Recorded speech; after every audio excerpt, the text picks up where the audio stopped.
Véhicules électriques sur Terre. Bonjour encore une fois, je suis Maryse Varou, je vous remercie de vous joindre à moi. Aujourd'hui sur Terre, la tendance la plus forte en matière de transport est celle des véhicules électriques.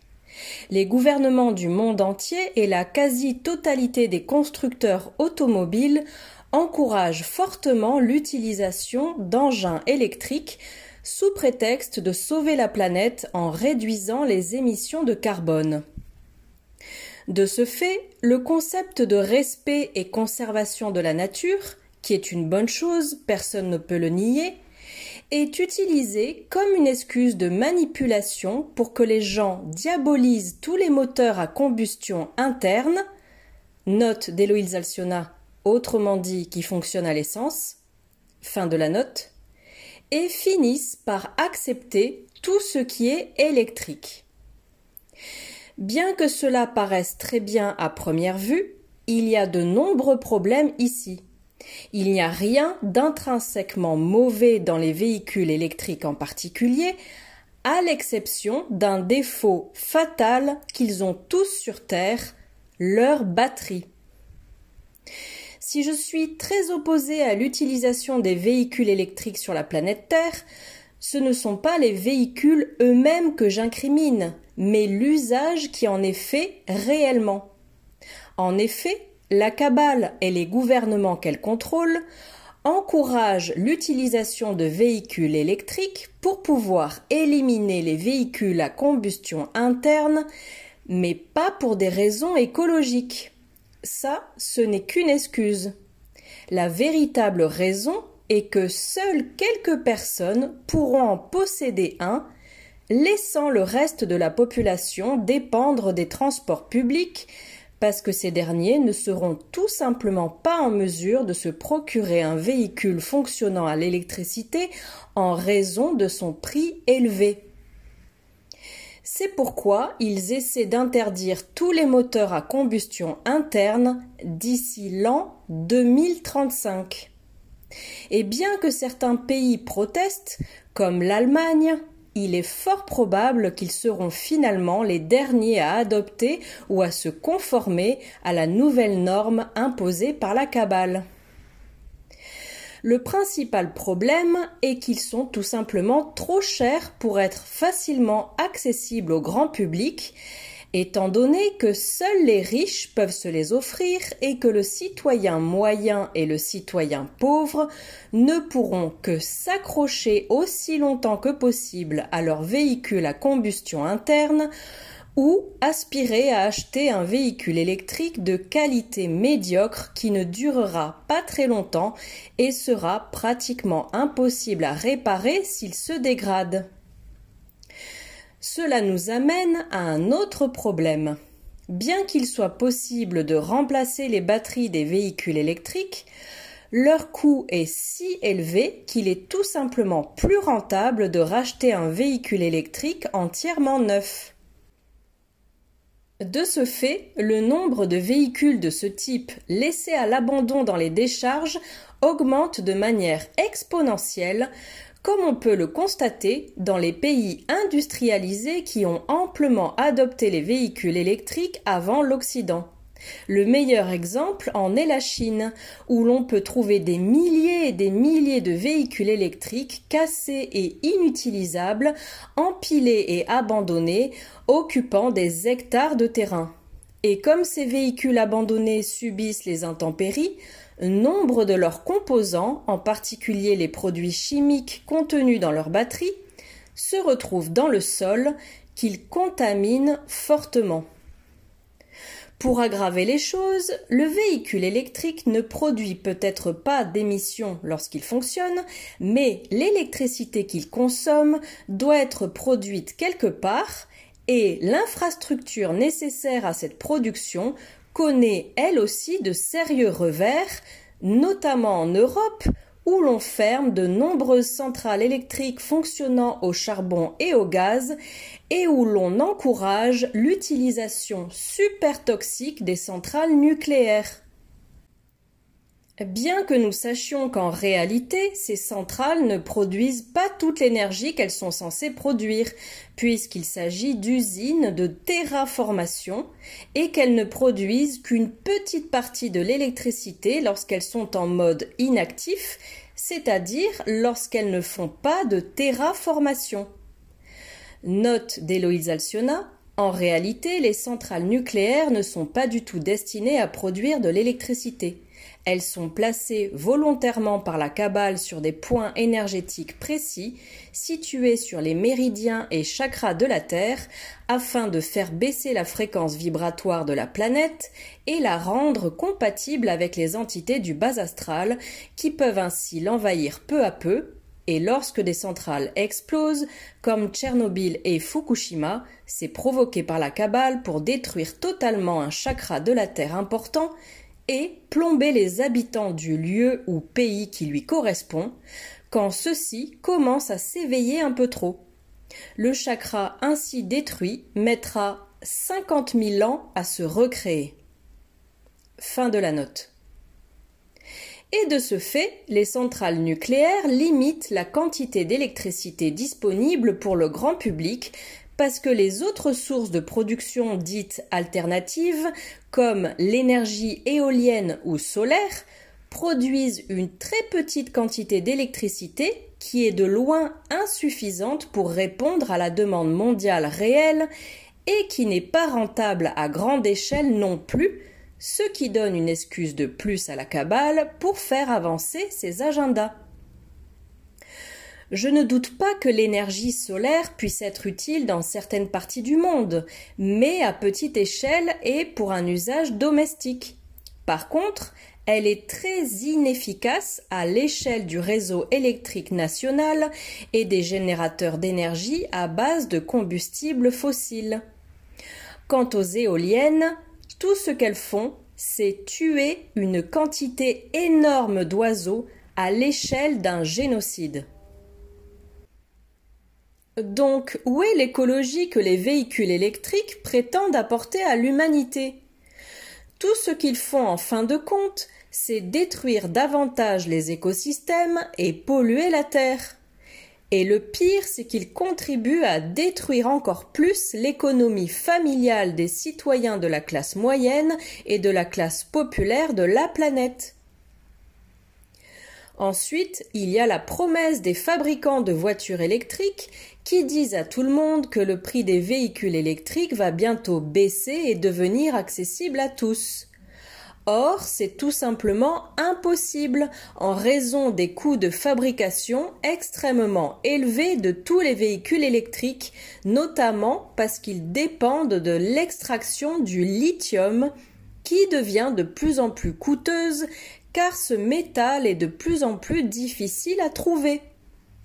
Et les entreprises qui l'exploitent sont à l'origine de nombreuses violations des droits humains car elles sous-payent largement leurs employés et, dans la plupart des cas, elles ont recours au travail des enfants et à l'esclavage. Donc en réalité, un véhicule électrique est une pièce de matériel super chère que peu de gens peuvent s'offrir avec une durée de vie très limitée, impossible à réparer efficacement même chez le concessionnaire et encore moins chez un mécanicien de quartier. En effet, comme l'ont signalé des mécaniciens indépendants, ces véhicules dépendent non seulement de logiciels de diagnostic spécialisés et extrêmement coûteux, ainsi que d'équipements spéciaux, mais ils ont également l'horrible tendance à électrocuter les mécaniciens. Un autre problème se pose alors.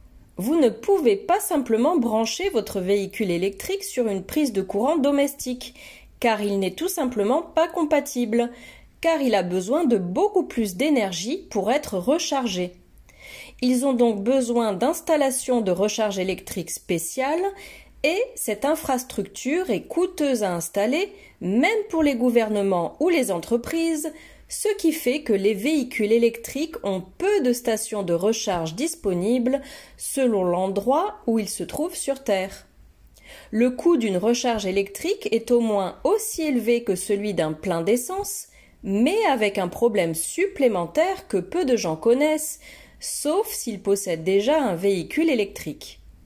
Une voiture, un camion, une fourgonnette, une moto ou tout autre véhicule électrique consomme de l'électricité même lorsqu'il est simplement éteint et rangé dans le garage de ta maison, ce qui fait que tu perds de l'argent même lorsque tu ne l'utilises pas.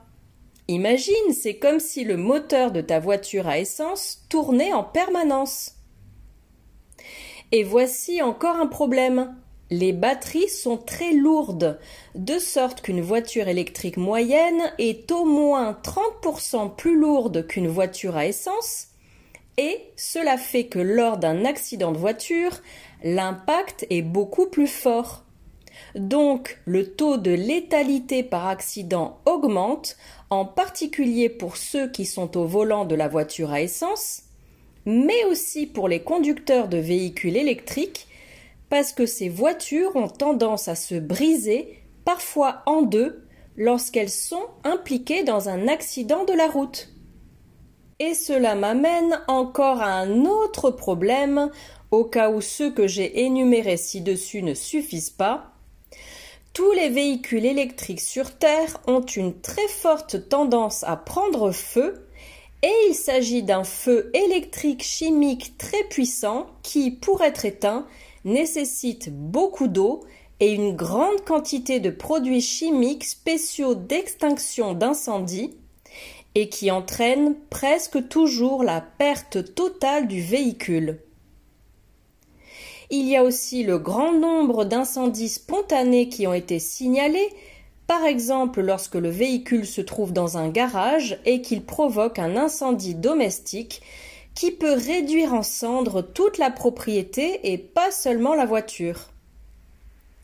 Ce qui aggrave encore plus les choses, c'est que les véhicules impliqués dans ce type d'incendie ont également tendance à rallumer le feu même des semaines ou des mois après avoir été laissés à l'abandon dans une casse, ce qui pollue encore plus l'environnement. Je sais que des améliorations ont été apportées au système, mais je considère qu'elles ne sont pas suffisantes et qu'elles vont toujours à l'encontre de l'économie des classes moyennes et populaires. Par exemple, en Chine, ils ont mis en place un système où, au lieu de recharger un véhicule électrique, les gens vont simplement dans une station spéciale où ils retirent la batterie du châssis et la remplacent par une nouvelle entièrement chargée. Et cela prend aussi peu de temps qu'il n'en faut pour remplir le réservoir d'une voiture avec de l'essence. Mais le premier problème que je vois ici est que ce système n'est pas encore très répandu, de sorte que la plupart des fabricants de véhicules électriques continuent d'utiliser le système de charge conventionnel. Je sais que les véhicules électriques peuvent être plus rapides que les véhicules à essence en raison de l'énorme torsion puissance de rotation qu'ils produisent. Mais à moins que tu passes ton temps à faire la course avec les autres, cela ne rend pas ces voitures meilleures pour autant. Mais le plus gros problème que je vois avec les véhicules électriques sur Terre, c'est qu'ils sont utilisés comme un agenda de contrôle pour laisser la grande majorité de la population humaine sans moyens de transport privé et personnel pour la rendre encore plus dépendante du système. Et les gens tombent dans le piège puisqu'à première vue, ils ont l'impression qu'une voiture électrique ne pollue pas. Contrairement aux véhicules à essence, l'électricité ne peut pas être stockée de manière économique et pratique comme on peut le faire avec un réservoir portable rempli d'essence. L'autonomie des véhicules électriques n'est jamais celle annoncée par le fabricant et leur temps de charge est très long, si tant est que l'on puisse trouver une station, ce qui limite la capacité de la population à se déplacer par ses propres moyens. Et si le gouvernement le voulait, il pourrait tout simplement couper le réseau électrique, laissant des milliers de véhicules électriques inopérants, Pire encore, comme les véhicules électriques dépendent totalement de la technologie informatique numérique, y compris pour se recharger, et que tout est connecté au web grâce à ce que l'on appelle l'Internet des objets, le gouvernement peut éteindre n'importe quel véhicule électrique spécifique et limiter ainsi la capacité de déplacement du citoyen qu'il veut contrôler. Ce peut être le cas de tous ceux qui ne se conforment pas à leurs mesures et impositions tyranniques, ainsi que des libres penseurs et de toute personne qu'ils jugent indésirables. Le fait d'imposer des véhicules électriques à la population en utilisant l'écologie comme excuse n'est qu'un autre agenda de contrôle. Un autre point est que de nombreux supposés experts de la Terre affirment que même les meilleurs véhicules électriques ne durent qu'un tiers du kilométrage total qu'une voiture à combustion interne peut parcourir avant d'atteindre la fin de sa durée de vie. Les moteurs à essence ne sont pas un gros problème pour la Terre. Les véhicules électriques sont beaucoup plus dangereux et causent beaucoup plus de dégâts à la planète et au porte-monnaie de la population mondiale moyenne.